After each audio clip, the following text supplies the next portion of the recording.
In a land where cold mist rose from the fields of England, every breeze carried the scent of blood and betrayal. A place where the royal crown was not a symbol of honor, but the prize of an endless war. Two great houses stood against each other. Lancaster, with the red rose, symbol of blood, power, and determination, and York, with the white rose, symbol of pride, purity, and the claim to the throne. But behind these beautiful symbols lay centuries of anger and revenge. England burned in the fire of ambition, brother against brother, son against father. The House of Lancaster, beneath their crimson banner, swore not to seize the crown from York, but to keep it with their own blood. This was the beginning of one of the darkest chapters in England's history, where love, power, and death were woven together, and only one rose remained upon the ruins, the Red Rose of Lancaster. Thank you for watching, my friends. If you enjoyed this historical story, make sure to subscribe and stay with us for the next chapter. The Wars of the Roses, a battle born from betrayal and ambition, but destined to end in blood and death. After years of silent tension and hidden conflict between two great houses, the flames of war finally ignited in 1455. The battlefield of St. Albans became the first place where red and white roses were stained with blood. On one side stood the House of Lancaster, loyal to King Henry VI, a gentle and weak monarch who often wandered in the world of dreams.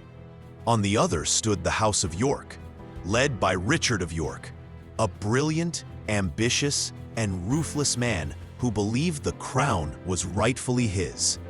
At first, the Yorkists triumphed. The blood of the Lancastrians painted the streets of St. Albans red, and the name Wars of the Roses was forever written in history. But that was only the beginning. In the years that followed, wars spread from city to city. Hundreds of nobles were slain, villages were destroyed, and the crown passed from one head to another again and again. Amid the chaos, Queen Margaret of Anjou, wife of Henry VI, rose like a wounded lioness, intelligent, fierce, and unyielding.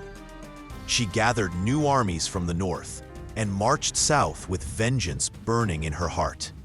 In front of her, Richard of York fell, but his son, Edward of York, continued his father's path and seized the crown in a bloody battle. In the end, the crown was torn from the hands of the Lancasters, but peace never came. Each victory was only the beginning of another revenge. England, in those years, had no true king. It was caught between two bloodthirsty roses, the White Rose of York and the Red Rose of Lancaster. During this time, love, loyalty, and even faith lost their meaning. Only power remained, and the endless thirst for the crown. Chancel, the kings of the House of Lancaster were forged in glory and blood.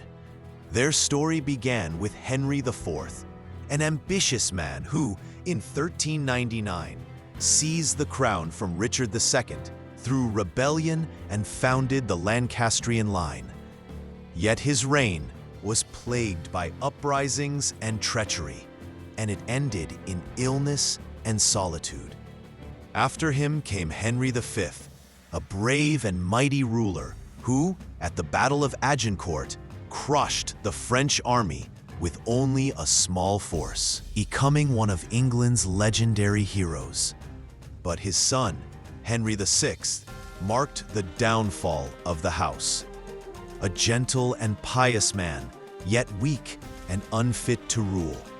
His fragile mind and aversion to war plunged the kingdom into chaos, igniting the Wars of the Roses. He was twice deposed from the throne and eventually murdered in the Tower of London.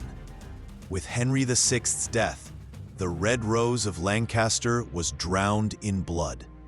Yet a faint spark of hope still lived within their bloodline, a spark that would one day blaze in the face of Henry Tudor. The Wars of the Roses, a storm of blood, betrayal, and ambition, finally reached its end on the fields of Bosworth in 1485. There, Henry Tudor, the last heir of Lancaster, faced King Richard III, the final Yorkist king. With a single strike of fate, Richard fell, and the crown was placed upon Henry's head. He became Henry VII, the first king of the Tudor dynasty. Uniting the Red Rose of Lancaster and the White Rose of York into one, the Tudor Rose. Peace returned to England, and a new era was born from the ashes of war. If you enjoyed this journey through history, make sure to like this video and subscribe for more epic stories from the past. Your support keeps the legend alive.